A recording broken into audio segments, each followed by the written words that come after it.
Thank you very much for staying here on Joy News. This is Joy News today.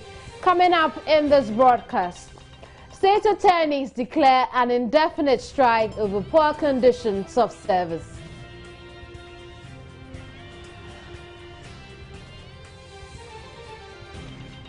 Displaced residents of Old Fadama defy AMA directive and continue to rebuild their structures, this time in concrete.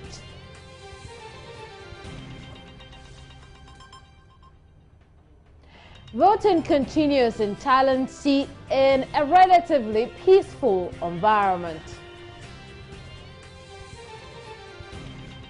TV license is back and it takes effect from August 21.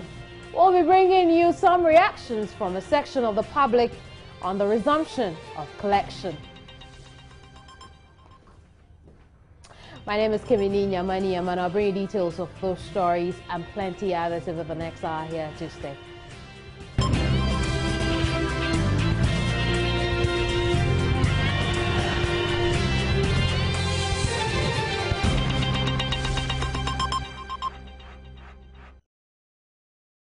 This is Joy News today, and in our first story, state attorneys have declared an indefinite strike over poor conditions of service. Over 150 lawyers at the Attorney General's office say they are tired of the disappointment and contempt shown to them by the Finance Ministry, having started negotiation over a year now.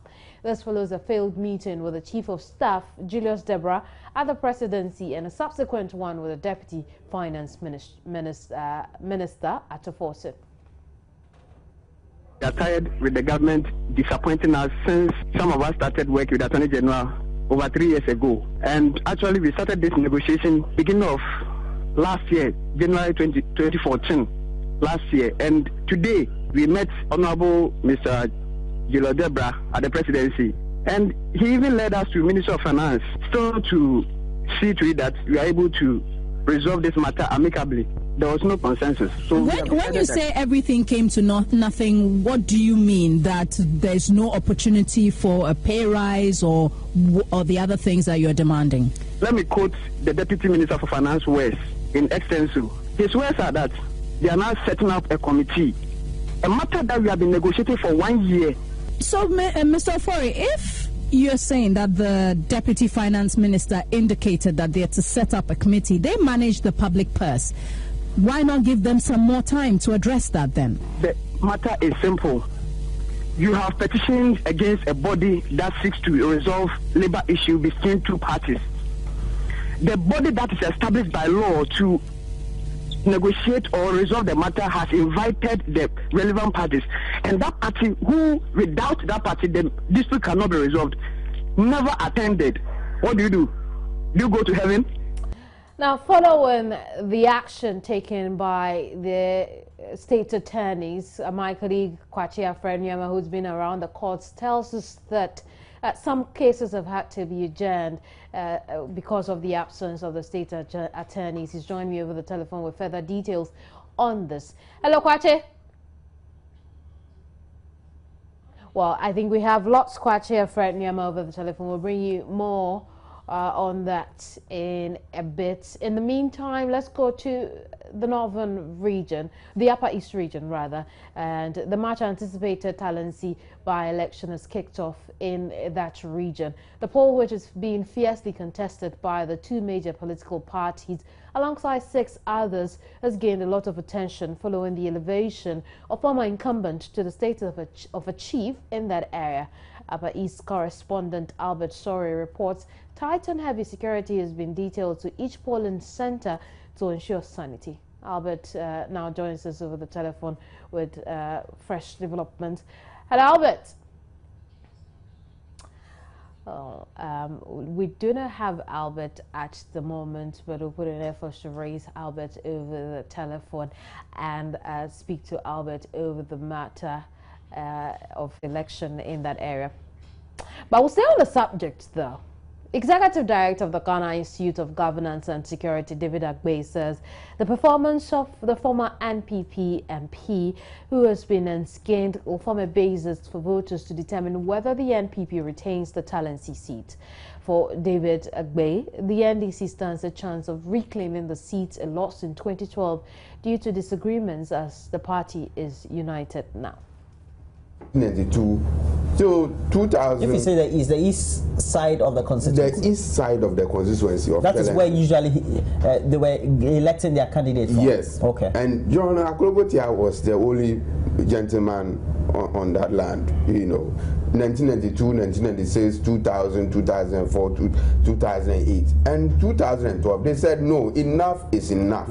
Let somebody also go in there. He said no. It was misunderstanding between the NDC candidates. They weren't able to resolve all those things, and then John Akologotia, because of money and a certain influence, he said no, I'm the gentleman, so I have to go. And so that was why the MPP guy actually navigated. So if you looked at the dynamics, if you looked at the figures on the ground, although the MPP candidate won by almost about, it was about 2,000 and over. But it tells you that because of the disagreement, that was why the MPP candidate won. And now that he has not been able to even serve his full term in office, for people to be able to assess him that 4 years and what have you been able to do for the people of Talensi, it becomes very, very difficult for people to measure his political success as far as his administration is concerned. So that was why earlier on I was saying that 2.5 years, what has he done? What has Honorable Masori done, the paramount chief now? What was his achievement in the constituency? If he has been able to do a lot, then it will actually rally the people behind. It will actually influence the people that yes, if we had given him even 4 years, he would have done a lot. So I am seeing clearly that as we speak now, it will be very difficult for us to conclude that Honorable Masoro did so much, so it is going to impact onto the election. But really, we are just doing an analysis of what we are seeing from my political laboratory. But the people of Talensi are also looking at it from a different perspective. So at the end of the day, may the best candidate win for the people of Talensi. Meanwhile, a political scientist, Dr. Joseph Mamboa-Roxon, is of the view the Talensi by-election will define the strength of both the ruling NDC and NPP going into the 2016 polls. Dr. Mamboa-Roxon also noted the performance of the former Member of Parliament, who is now a chief, will determine whether the NPP retains the seat.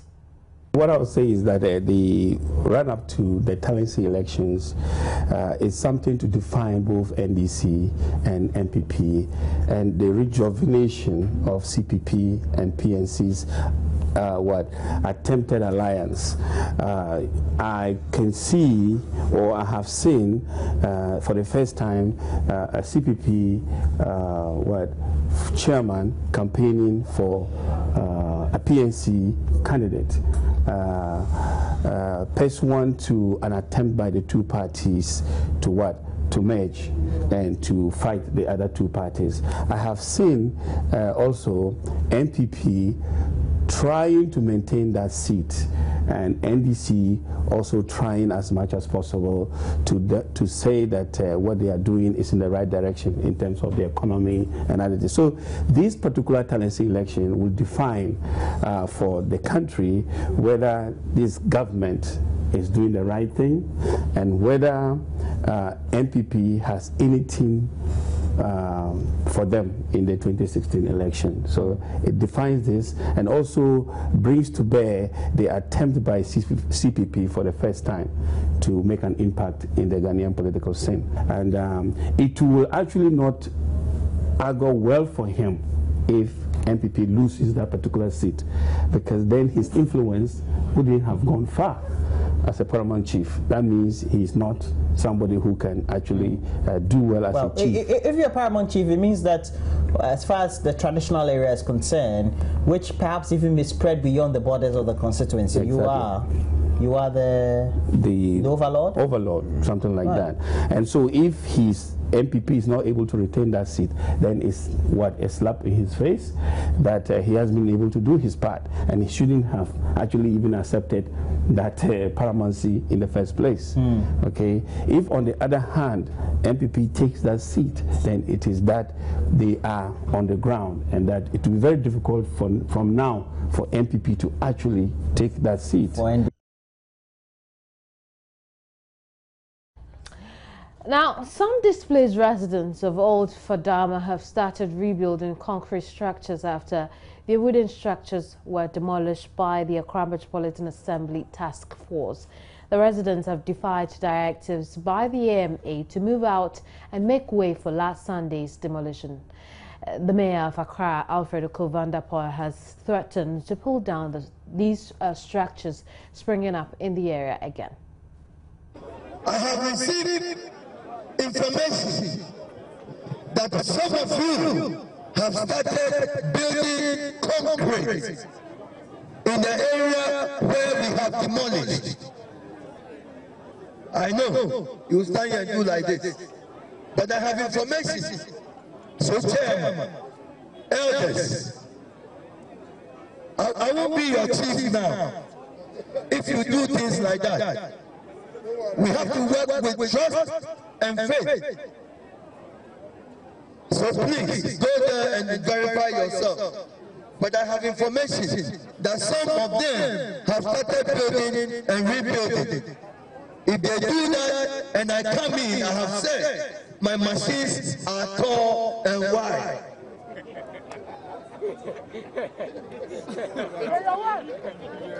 Okay, so I don't want my machine to come to that area. So go and verify. If somebody has started rebuilding, please take it down before I come. You're watching Joy News today. There's more to come. Just stay.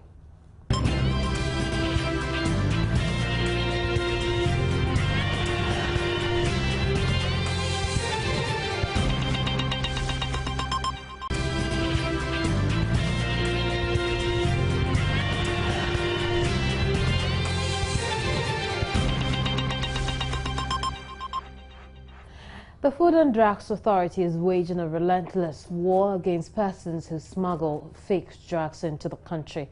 This move follows the confiscation of cartons of fake Vermox dewormer in more than 20 chemical shops across the country. In an interview with Joy News' Redwan Karim Dini Osman, head of the Drug Enforcement Unit at the FDA, blamed the influx of substandard drugs and the porous nature of Ghana's borders. The Food and Drugs Authority says its post-market surveillance team impounded more than 21 boxes of the fake drugs in over 20 chemical shops across the country. The FDA says the fake Vermox dewormer tablets lack the active ingredient required for deworming. If you have a worm infestation, because the medicine is for treatment of worm infestation, it means your condition will not be treated. It will not resolve. And so you might have the worm overload, which sometimes can lead to nausea, some kind of ill health, can also lead to anemia, constipation, or diarrhea. All those issues are there. Those are the risks that you face, especially children may have a lot of problems with those ones. Thomas Amezru blamed the influx of substandard drugs on the porous nature of Ghana's borders and also advised pharmacies, licensed chemical shops and the general public to vet every drug they buy on the market. Our borders are porous, and so anything can come in, and we don't have control over the borders. We have some few border posts, but it is not possible to police all the borders. It is not possible. So the smugglers also know their way around, so they're able to smuggle them in. That much happens in every country. It's not easy to police your borders. But as far as regulatory structures are concerned, we have adequate structures in place to deal with it. That is why, in the first place, by regulation, we demand that medicines come through only 2 ports of entry. the Tema and the Kotoka international airports, so that there can be adequate oversight. When they are coming in, they will be examined, the permits covering them, the documentation covering them, and all. If we had any suspicions, we can still sample and then do the necessary quality evaluations. It is estimated that over 60% counterfeit goods is imported annually into Ghana. The absence of technology to check this has hampered efforts to curb smuggling of fake drugs in the country. In an effort to bridge the technology gap, the Food and Drugs Authority has acquired a battery-operated device that shoots different wavelengths of light at a product to determine its authenticity. So we have the fake Vermox here. Can we find out its authenticity? Sure. Okay, so let's see how that works. So it's now doing the data acquisition.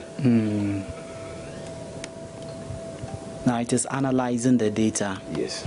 I see. So it tells you it failed. So since it failed, we want to know what it contains. Okay. So it doesn't contain the required ingredients. Yeah. So we are now going to look at the details. Yes. All right.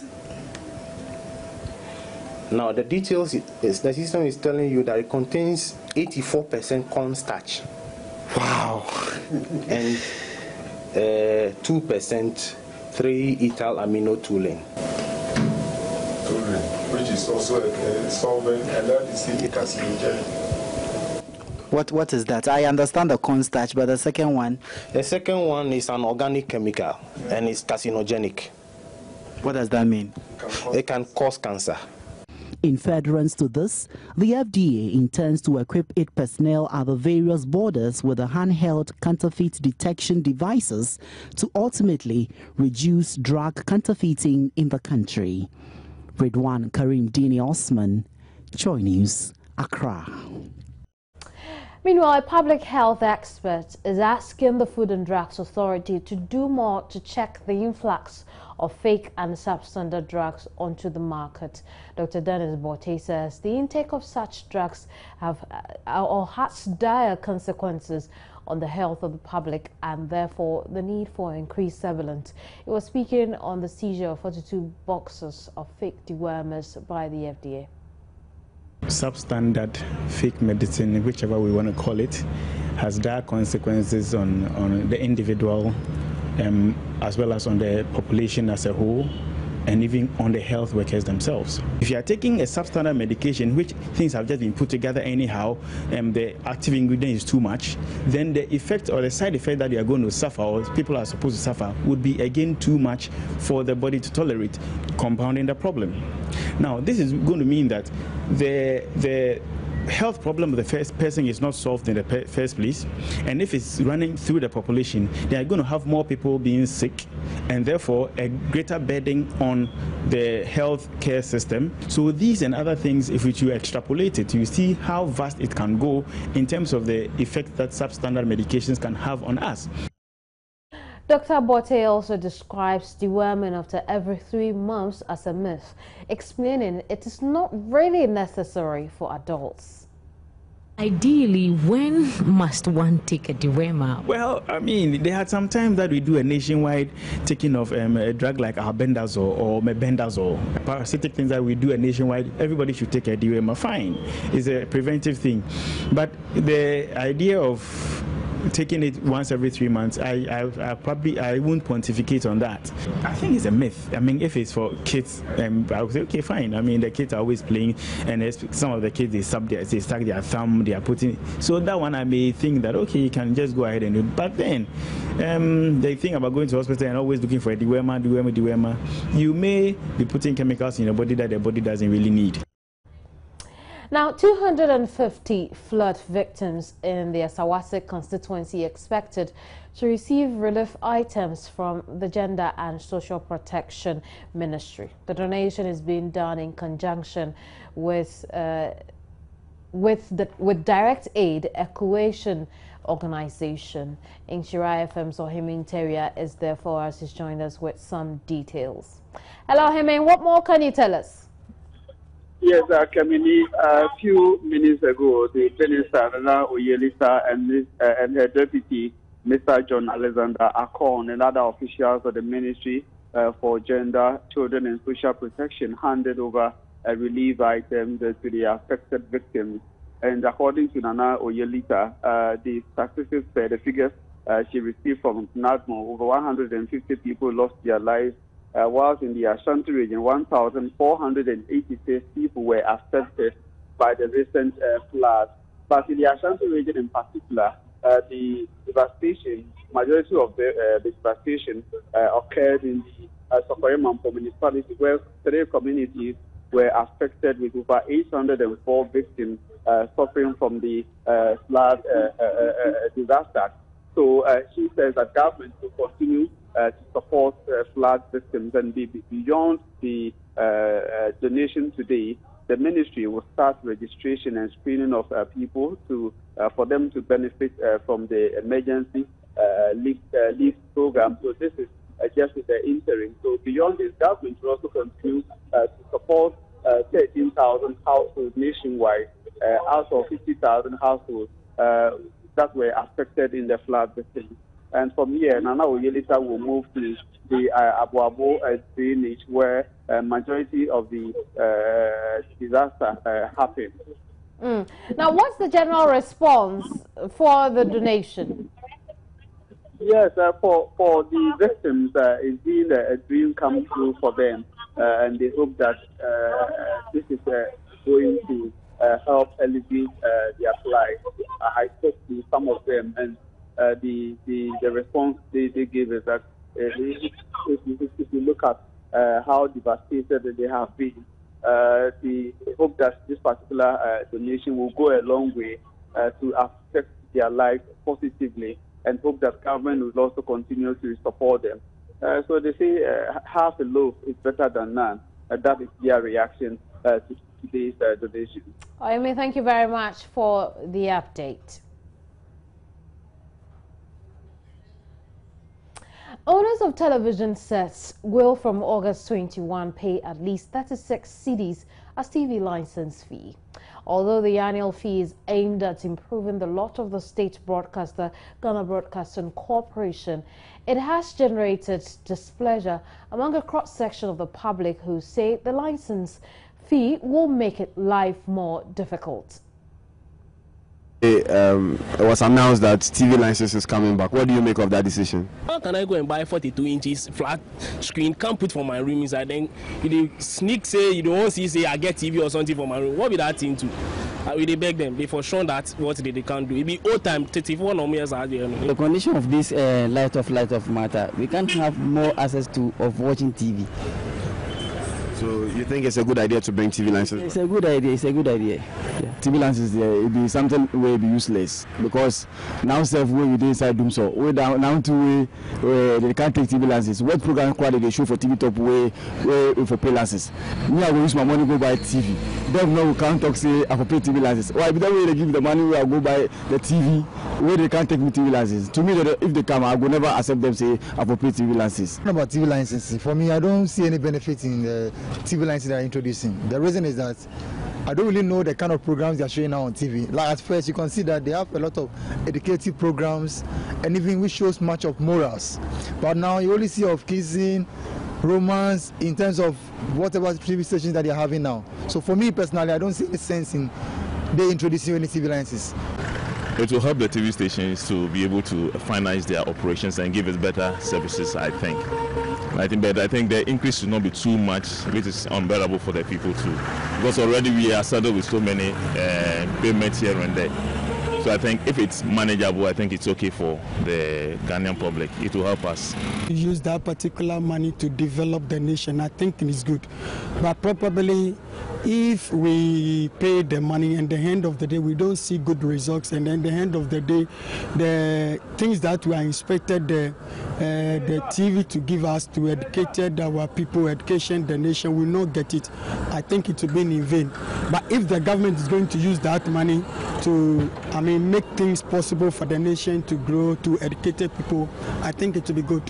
As how when I'm watching TV in my room, then they will come and tell me that I should pay some money or before watching the TV stations or what. When you're watching TV in your house, they'll come and check the number of TV sets you have, and then they will this is a sensible nonsense, because already self, what will they watch for our TV top? Apart from HIV and gono, what will they watch? Then they go sit down and say TV license. Who will go can collect that money, self? The National Development Planning Commission is scheduled to call on former Presidents Jerry John Rawlings and John Ejekunkofor today to discuss the launch of a national long-term development plan for the country. The commission is first scheduled to visit former President Rawlings and my colleague Fred Smith is with the team. He's joined me over the telephone with some details. Hello, Fred. Yes, hello. Fred, have any of the visits taken place yet? Well, as I speak to you, we are the officers of the former President, Jerry Rawlings, and that meeting with the officials from the NDPC is currently underway. It's being held behind closed doors, so the media is not allowed in there. There will be some briefing, but it will be after this meeting. Later in the day, there's also going to be another meeting with former President John Kufuor. That will be around 2 p.m. And what the NDPC has been seeking to do for some time now, they've been putting together a long-term national development plan. And as they wrap up their work, they have been consulting leadership of the country. And yesterday they met with the current president, John Mahama, and today they're meeting with the two former presidents to wrap up their work. Well, thank you very much, Fred. Fred Smith is with the National Development Planning Committee, which is embarking on a couple of visits to former presidents Jerry John Rawlings and John Ejekunkofor. There's business news after this. Please stay.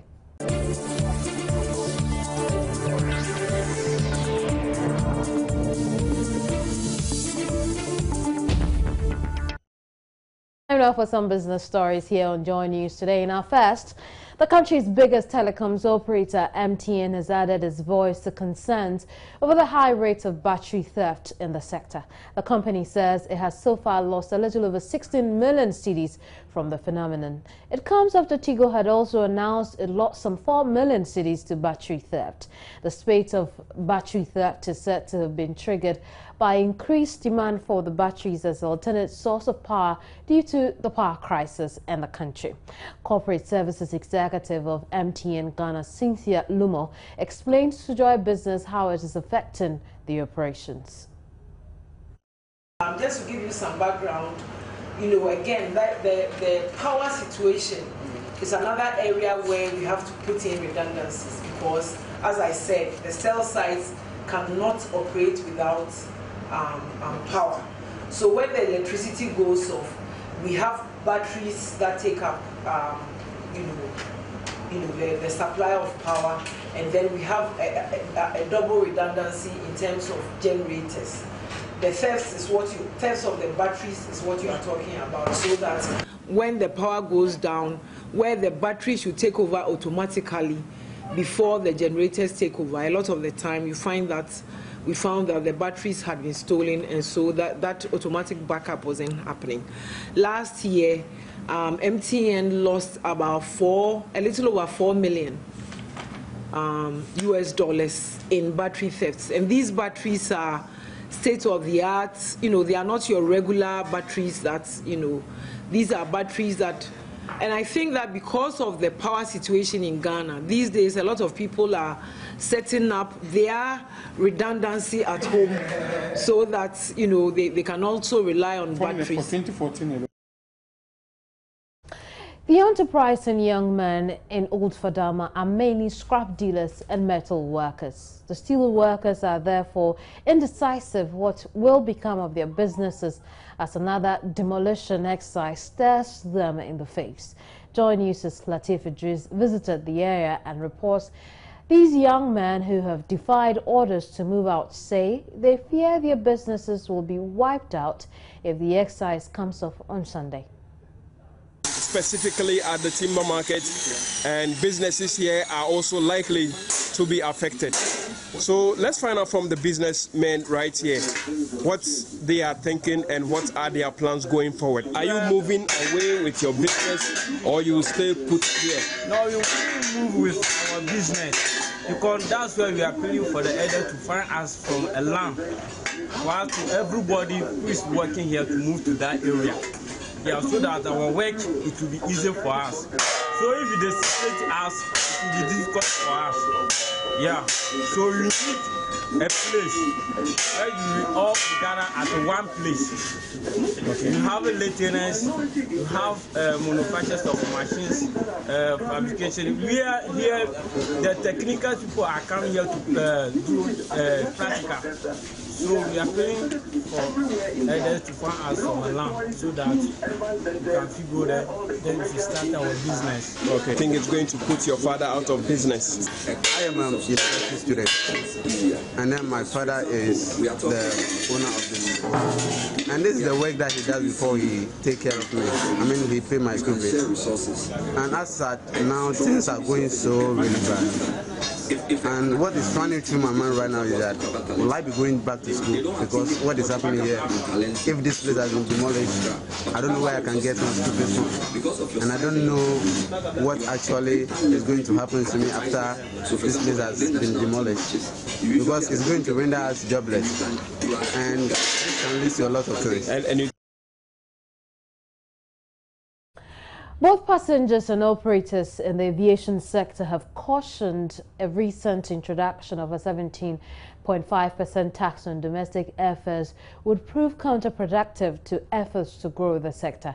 The tax introduced by the Ghana Revenue Authority effective July 1 has increased the fares by that percentage. Though the operators have argued against it, they say they have no option but to levy passengers until the GRA advises otherwise. Derek Akosam has more. The implementation of the tax followed the presidential assent granted the Parliamentary Act on December 30, 2013. The domestic flyers who for years have seen air travel as the easiest and most comfortable way to transact business and attend to personal issues are not amused. But despite the fare increase, they insist air transport will still be their first option. Yeah, at the end of the day, as far as that is taking money out of my pocket, you don't expect me to be happy. So definitely I'm not happy. But what my understanding is that has to do with VAT. I mean, when they keep on increasing, it definitely is going to affect people that are going to use the route. Apparently it's not, because when I inquired from the service provider, I was told there's an increase in VAT that has made the fares go up. So I don't know if the government can do something about it for us. They'll be taxing you on a ticket. It's a very wrong for government to do. It's a very wrong. Seriously, I'm not happy by the way about the words I'm using, because I can't even talk because I'm very angry. They, however, believe a scrapping of the tax will be appreciated. To help more people to travel, because maybe I can afford, but there may be others who will also want to travel on the same way, but because of the increase, they'll have to look for an alternative. They should even bring the price down even to the level that, you know, internationally, how people will accept it. They should look at what's the name of the international patrol. We need to looking at the affordability. How many people, looking at the current economic challenges that we're facing in the country, if we keep on increasing, how many people are going to fly? You know, gradually it's deterring people from flying. Their cry for a decrease has received the backing of James Eric Entry, the Chief Executive Officer of domestic operator Starbo. Either of them is good. Either total suspension will be great, why not? But the reduction too will also be appreciated, yes. Well, initially it's maybe about 5-10%. Between 5-10% is okay, but 17.5% is a hoping, you know, is big. It's big, looking at it. And then for the passenger too, it's such a big increase. And I don't know, the choice of flying, will be something like you have to be able to afford it from the very top. You know, now the people down there who were also experiencing, enjoying the flights, some of them may not be able to afford again. Mr. MP explains why the tax introduction comes at a bad time. He tells Joy News not even their latest offer of buy 4 tickets, get 1 free can save his company from losing customers, as has been the case in the last 2 years. Well, we have things for our passengers, the frequent flyer passengers. We have introduced what they call the buy 4 get 1 ticket. Although we all do it, but hey, they are the frequent flyers. Those people, they always fly anyway because that's their business, because of their businesses. But those ones who come in once a while to try, they are the people that we concern, because they would probably stop coming, or maybe they won't be coming as often as they would have wished. It's a problem. And I'm sure that would have a toll on you. Yes, that is our major concern. Our major concern is to stay in business. We hope that people will be able to position to buy the tickets, so we can also stay in business. We hope that the economy will stabilize so that people will have jobs to do. They can also afford to travel by air or move around freely with our aircrafts. This is what we are praying for. The passengers also believe having a state-owned airline is the way to go now. From the Kotoka International Airport, Derek Ekosam, Joy News. That's it for the business segment. Benedict also brings us some sports news. Please stay.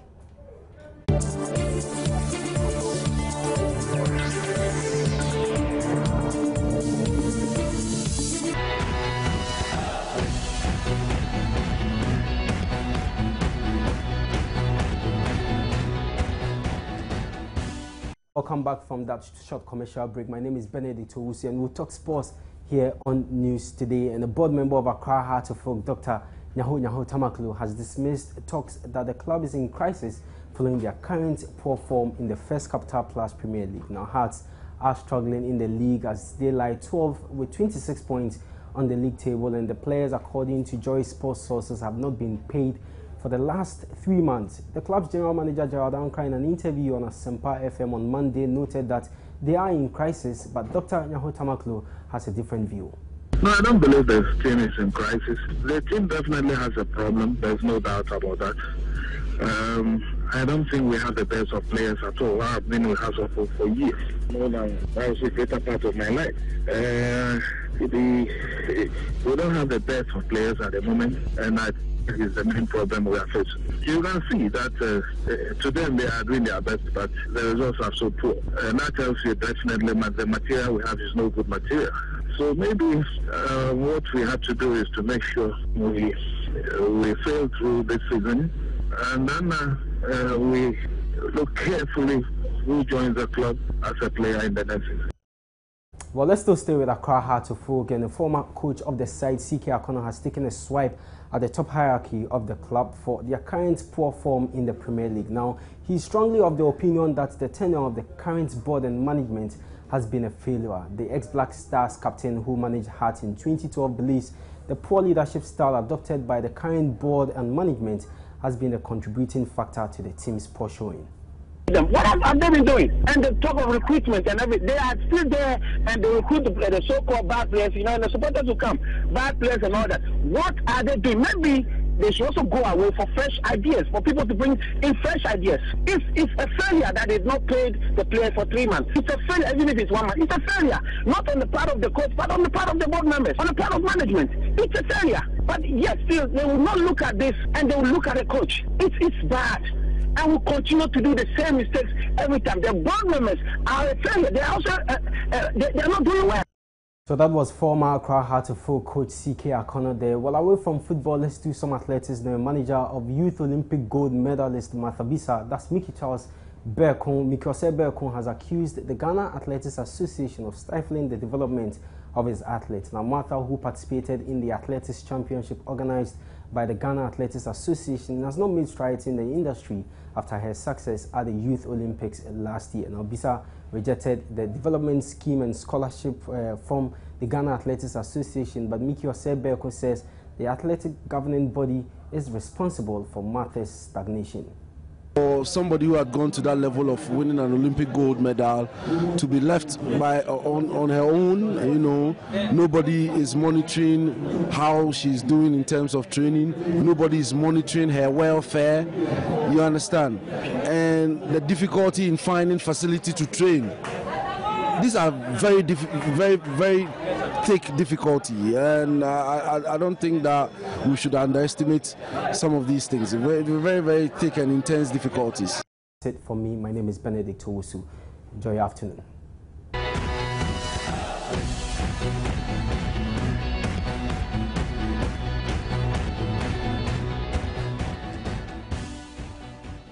Well, from sports, let's take a look at some other stories. And Kintampo in the Bunahafo region has been named as the second town to host the Ebola clinical trials after Hohoi in the Volta region. This was disclosed as a sensitization forum in Ho organized by the University of Health and Allied Sciences and the Food and Drugs Authority. Parliament, in calling for the suspension of the trials last month, suggested that not enough public education had been done. Principal investigator Professor Fred Binka stressed on the importance of the trials, explaining it will strengthen Ghana's capacity to engineer its own drugs.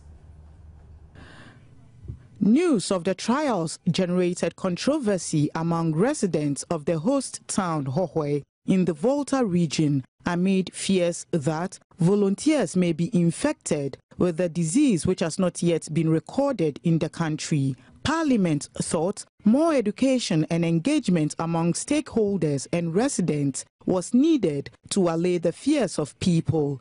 Consequently, Principal Investigator Professor Fred Binka is assuring Ghanaians that the trials will not harm citizens, but rather shield them in case of another outbreak. He adds the Onko Sakasis Research Center in Hohoi, since its establishment in 1986, has supervised over 30 clinical trials. The WHO developed a phase 1 trial facility in Hohoi in 1986, where they started testing all the drugs that today we use in onchocerciasis treatment. So people know that there's an onchocerciasis center in Hohoi, but they actually never knew what that center was doing. So the Hohoi site over these past 3 decades has conducted over 30 clinical trials, phase 1, phase 2, and phase 3 trials, both for onchocerciasis drugs, some malaria drugs, and have worked with several international partners and local partners, including the Djibouti Memorial Institute of Medical Research. So that's why Hohoi was chosen. The University of Health and Allied Sciences had taken over the onchocerciasis unit and had revamped it and was poised to continue the good work that Hohoi has started over the years. He explains selection of volunteers will be carried out diligently. They must meet an eligibility criteria, and in this case we're looking for people aged between 18 years to 50 years old. They will have, as they go through the process, will have an informed consent, including a test, understand whether they understand the things that they are told. They'll go through a medical history, they'll do a physical examination, and they'll do a battery of tests to make sure that each of their body functions are perfect. If they're not, if they fail of these things, even the volunteer, they cannot be part of the trial. Because we want to make sure at the end of the day that people who are injected with the vaccine are healthy people, so that when we test them frequently and we see any changes, we can ascribe it to the vaccine that was injected rather than the fact that they were already hypertensive, they had diabetes, they were obese, and so on. 72 volunteers between the ages of 18 and 50 are needed to participate in the vaccine trial. Though the selection process has not begun, some students of the University of Health and Allied Sciences have expressed their willingness to volunteer. I think that I can go and I'll personally volunteer if I to take part in the trial. I believe that science is evidence-based. To make things work for all of us, we need to come together as a country and support the people. But before they are selected, they would have to undergo a test of understanding to ascertain their knowledge of the vaccine trial. Meanwhile, Dr. Amma Edwin of the Ethics Review Committee of the Ghana Health Service has stressed the rights of volunteers will be safeguarded. Fred Kwame Asari's report for Joy News. We can now go to the courts and gauge the work atmosphere after 150 state attorneys laid down their tools yesterday. Kwache Afred Nyama is there for us and he's showing me over the telephone with some details. Hello, Kwache. Hi, Kamini. Good afternoon. Good afternoon to you. What can you tell us about the effect of the strike declared by the state attorneys on court cases today?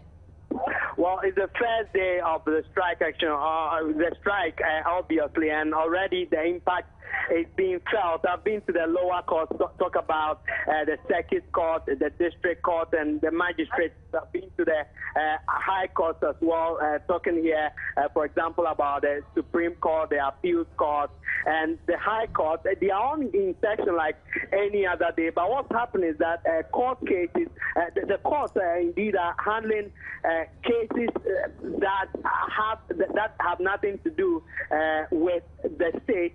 And so, in this regard, what is happening is that with cases that have to do with the state, either the fact that the state is the plaintiff or the defendant, the courts have been forced to adjourn those cases clearly because the state attorneys in all these courts I've been to were not there. But of course, there are instances where exceptions really in some of the lower courts, a few of them, two of them, I visited the circuit court where you had police prosecutors. Then these are from the criminal investigation department, mainly who were overseeing these cases in terms of the prosecution. But with those that had to do specifically and directly with those from the Attorney General Department, the courts were forced to adjourn those cases.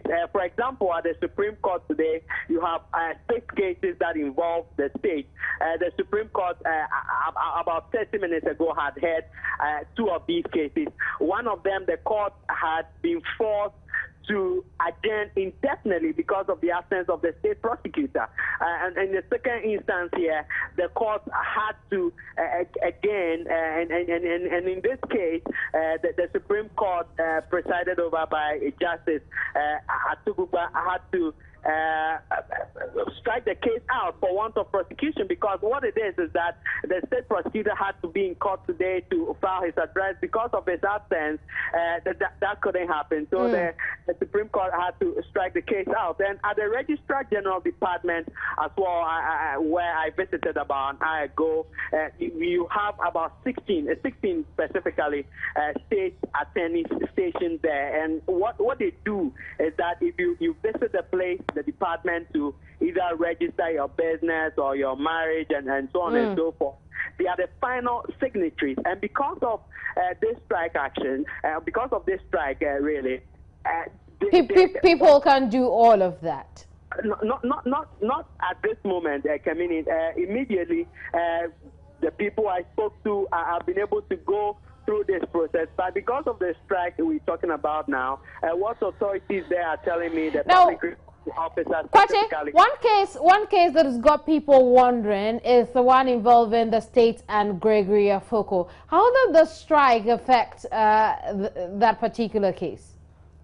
Well, the case has been adjourned. Presiding Judge Walanyo Kotoku cited reason, the main reason being that the state prosecutor was not in court. Of course, today the expectation was that for a third time the magistrate court will rule on the bail application by lawyers for Gregory Afoko and the other suspects. But that couldn't happen because the state prosecutor was not in court. Gregory Afoko himself was not in the courtroom. He was at the court premises, but the state prosecutors tell me that the main reason they did not bring him there to the courtroom was because they didn't want any distractions from family members who usually come to the court premises. We'll leave it here for now. That's all time will allow. Kwachi Afrani Nyama joined us from the courts. Now, Gregory Afoko is the man implicated in the death of the NPP's Adams Mahama.